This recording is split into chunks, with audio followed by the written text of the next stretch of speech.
Fans voting is officially underway for the 2016 MLB All-Star Game on July 12th at Petco Park. And it's now up to all of us to get our Giants there. Visit sfgiants.com/vote on your computer, your tablet, or your smartphone to vote SFG up to 35 times. Wow, that one's gone. I voted SFG. I voted SFG. We voted SFG. I voted SFG. Now batting, the catcher, number 28, Buster Posey. Voting ends on June 30th, so vote today, vote tomorrow, vote SFG.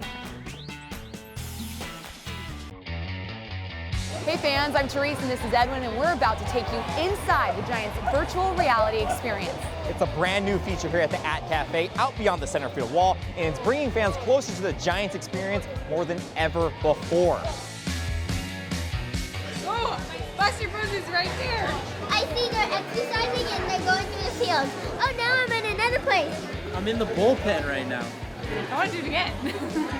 The Cafe is equipped with 5 virtual reality stations. Put on one of the audio-visual headsets, take a spin around in one of the chairs, and you'll be fully immersed into the 360-degree world of Giants baseball. You'll take in the sights and sounds as a Giants player in the batting cages, on the field. It's an experience so real, you'll feel as if you're a member of the team. What's up, Sergio? Oh, hi. That was close. Ooh, a little BP now. This is awesome. So fans, the Cafe is open every single game and will feature brand new virtual reality experiences all throughout the season. So take our word for it and go check it out for yourself. Hello and welcome to a brand new season of SFG Live, the Giants' official pre-game live web series. We are your new hosts, Edwin and Therese. It's a brand new season, a brand new format, but we'll get into that later. Of course, because what we need to talk about right now, what's been buzzing all week? Opening week. Opening week, of course. That's what's been the big topic all week. Opening day, you and I were both there. Oh, yes. Sights, the sounds, the atmosphere. Baseball was back at AT&T Park, and it was magical. It was magical. You took the words right out of my mouth. Yep, there you go. Retweet that. Right. But what was your favorite moment from opening day? Well, outside of the basic festivities, but it's always great to raise that banner after a championship season. But of course, what everything was everybody talking about over social media was Madison Bumgarner riding the horse. Riding the horse. I mean, come on, I know, that's because awesome. bum is boss. That's Right, what happens, right. riding the horse. Tonight's matchup featured 2 of WCC's top leading scorers, BYU's Tyler Haas and SCU's Brandon Clark. However, with SCU missing 2 of its starters in John MacArthur and Evan Rockemore, it was going to be an uphill battle against the 4th best scoring team in the nation, the BYU Cougars.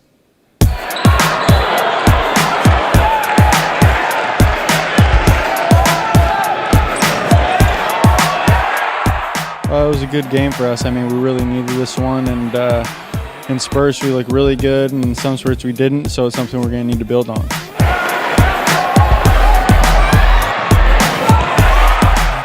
Now on a 5-game winning streak, but right before that you were on a 4-game losing streak. Describe the difference of how you guys have been able to make those adjustments and turn your season around. Definitely just staying positive. I know you look around the whole country, and teams that are really good are going on losing streaks like we went on. So I think the main thing is just staying positive and battling through it. Speaking of Levi Stadium, the Oregon Ducks rolled past Arizona in the Pac-12 championship and now find themselves in the first ever college playoff semifinals, which is also the Rose Bowl game. Keep an eye out also for updates on the first ever GSF All-Star Draft, and I'll be back next week with a recap of this weekend's regional matchups. That does it for me at the Weights and Bars Training Facility. I'm Edwin Wise, and this is GSF Weekly. Edwin Wise here at Spartan Stadium, where the San Jose State Spartans just defeated the UNLV Rebels by a score of 33-10 in front of an enthusiastic homecoming crowd. The win brings the Spartans to 2-3 overall and 1-1 in the Mountain West. So let's see how things unfolded tonight. Festivities in full force at Spartan Stadium as the San Jose State Spartans celebrated homecoming week against the UNLV Rebels. First quarter, UNLV on the move right from the get-go. Blake Decker finishes the drive on the QB keeper. Rebels jump out to an early 7-0 lead. A couple series later, Spartans looking to get things going. Joe Gray, in just his second start, finds Tyler Winston for a big gain here. SJSU knocking on the door at the end of the first. Okay, 3, 2, 1. I'm joined with a very familiar face to the Get Sports Focus crew. It is Chandler the Beast Ramirez from Archbishop Mitty, the new CCS champion at the 195-pound weight class. Chandler, a heck of a day, a great performance in that final matchup. Take me through it. You know, I wrestled Brandon earlier, and he's a good wrestler, and he beat me the very first time I wrestled. He beat me, so I knew I had to go out there and prove myself because the coaches put me at the second seed at this tournament, thinking that he deserved the first seed. So I have to give it to him. He's a good wrestler, but I came out and gave it my all. San Jose State alumni are bringing student research to another level. 7 alums received National Science Research Foundation fellowships for the second year in a row. That's the most NSF awards of any school in the CSU system. Edwin Wise here at AT&T Park for the Fight Hunger Bowl between the BYU Cougars and the Washington Huskies. It's the end of the first quarter with the Huskies up 7-0, thanks in large part to an 11-yard TD run by Bishop Sankey. We'll see if BYU can respond in the second quarter. Now with some high school news, the CCS Open Division Championship will feature an unexpected matchup between the Bellarmine Bells and the Sacred Heart Prep Gators. The 7th-seeded Bells pulled off another upset in last week's CCS Game of the Week against the Valley Christian Warriors. The Bells carried a 14-3 lead into halftime, only to see the War Boys take an 18-14 lead late in the fourth. But once again, Bellarmine shocked the CCS world when quarterback Troy Martig ran for a 58-yard TD with under 2 minutes remaining, giving the Bells a 21-18 semifinal victory. And it's Johnson, once again leading the charge with this 42-yard run. The workhorse finished the night with 253 yards rushing on 28 carries. And he'll finish what he started with this 31-yard TD run. It was his 6th consecutive game with over 100 yards on the ground and 3rd time eclipsing the 200-yard plateau, 14-0 Warriors. St. Francis, looking for answers, quarterback William Fisher Colbury will take it upon himself to get things done. A 22-yard scamper for the young QB. Edwin Wise here alongside Kaylee Christian. We are here at Woodside High School for the 12th annual Valpole Bowl. It is an intense rivalry between the Sacred Heart Prep Gators and the Menlo School Knights. The Gators have already clinched a CCS Open Division berth, but are looking to claim their first ever 10-0 regular season. Menlo hopes to get in the way of it all and will have their hands full tonight. Kaylee, what will Menlo have to do and who will they look to in order to pull off the upset? Moreau Catholic's Oscar Fryer started off 3 for 3 from downtown, trying to get acquainted with his future home. He's a Cal commit.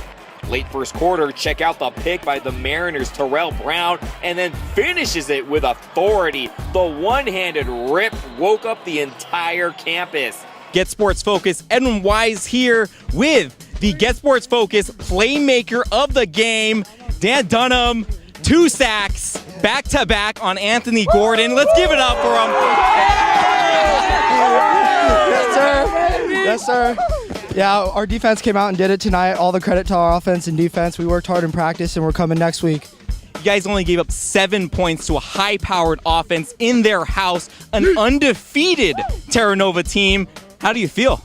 It's great. I mean, Coach Schoenberg always says if you give up one, you don't give up another. So that's what we did. We came out here and we balled out.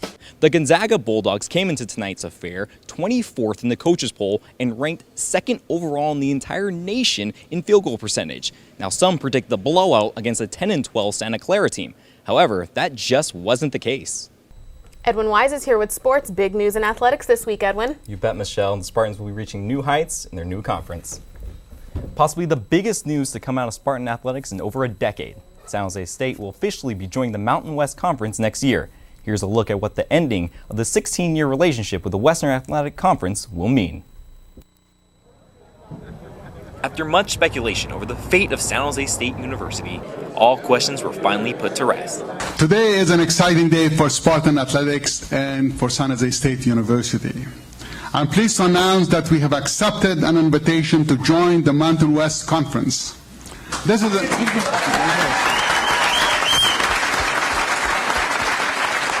The announcement a week ago came after weeks of uncertainty for Spartan Nation, where they saw former athletic director Tom Bowen depart for the University of Memphis and fellow WAC school Utah State jumping aboard the Mountain West as well.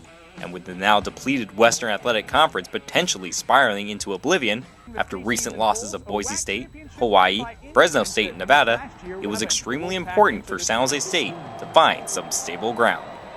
Kids always ask you what conference you're going to be in, what conference you're going to be in, and so now that we have it solidified, definitely we're in the Mountain West, and we're going to play there, and it's a traditional conference, and here we go, so we're excited about that. With the recent addition of women's outdoor track, 14 of San Jose State's 17 NCAA Division I programs will compete for Mountain West championships, with added recognition not only on a regional perspective, but a national one. Added resources could bring improvements to facilities, including Spartan Stadium. However, this isn't just a significant boost for athletics, but also the everyday student.